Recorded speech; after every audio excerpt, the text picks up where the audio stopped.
naman to mga kapaps? Lah! Anong style kayo to mga paps? Ano na naman tong skarte dito ba? Lah! Ito na!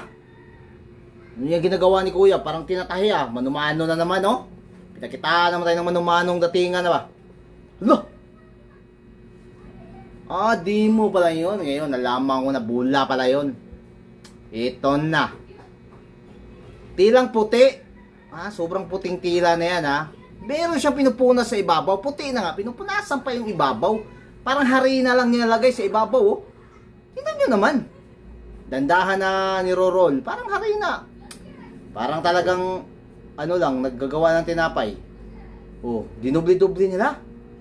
Tila lang pala yan, dubli-dublihan lang tila niyan. Ano, ilang patong ba yan? Ginunting, tinabasan. Nakuha nila ang tamang sukat o sinukat. Naglagay sila ng palatandaan na sukat ha. Ito namang isa, no, testing lang muna, no. Ito na, diretso na. Okay, tabas na agad. Grabe, talas niya, no. Magkamali siya diyan. Iwan ko na lang kung di siya ano, aaray. Yan, no. Bah. Parang pantapas ng karne yun ah. Ito na. Ito na si Pugi. Whoop, ito naman si Tatang. May pinunas naman sa ibabaw. Uy, dinikit yung mga plastic. Mga plastic dinikit niya oh, na may mga sizes. Saka pangalan, okay? Dilaw siya, tapos ang ilalim puti. Okay, ang ibabaw dilaw. Oop! Tinakpan ng parang ano ba 'yun? Ano ba 'yun ha? Ah. Oh. Bakal 'yan. Sigurado ako niyan.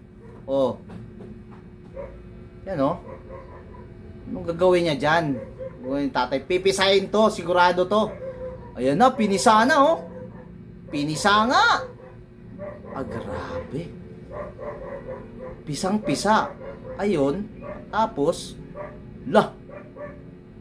Bilis lang ah. Yun na yun. Napisa na. Kinuha na ni Tatang oh. Kinuha na.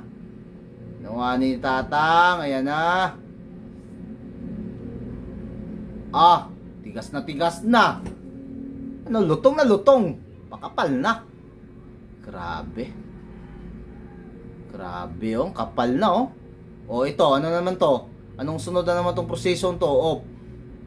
Ah, pangtabas, cutting pero formang ano, octagon ha. Ayan na. Galing naman ni Tatang ah. Sukat na sukat. Op. Anong i-spray mo diyan, Tang? Sabihin mo naman para malaman namin. Ba, tahi na agad ah. Ito na. Ayan na, grabe ang haba ng proseso, daming proseso nito ah. Grabe, tatahiin na naman yan. O, dinikit lang oh. Ano na naman yung style na yan? Aba, mano-mano niyang tinahi. Mano-manong pagtahi oh. Ang kapal oh. Aba. Grabe, mano-mano lang tinahi oh. Itong literal na gumagawa sila ng volleyball na bola pero mano-manong tinahi. Di ko alam kung pang volleyball yung ginagawa nila o pang soccer. Di ba? Mano lang tinahi oh, yan oh. Aba. Ganyan lang. Ba? Aba, huwag mong sabihin, yung buong bola niya, manumano mo lang tinahi yan. Yung tinakat pala nila yon, yung pala yung gagawin niya ng bola. Tapos tinahi nila ng manumano. Tapos ito, ano ba yung pandikit? Oh, pandikit oh. Baga sa atin, glow na pandikit. Pero sobrang tibay ah. Oh. Ah, yung parang balon nasa gitna, dinikit lang pala yan. Ganyan lang pala paggawa niya ng bola ng ganyan. Tingnan nyo naman oh, mga kapaps oh. Dinikit lang. Tinahi lang niya yan. Mano-mano pa niya tinahi. Oh, di ba? Astig, di ba? Oh, tapos nabuo na niya. Oh, pahanginan na nila ngayon. Ah, grabe. Daig pa yung high-tech na makina dito. Oh, nakagawa na silang napakaganda ng bola. Oh.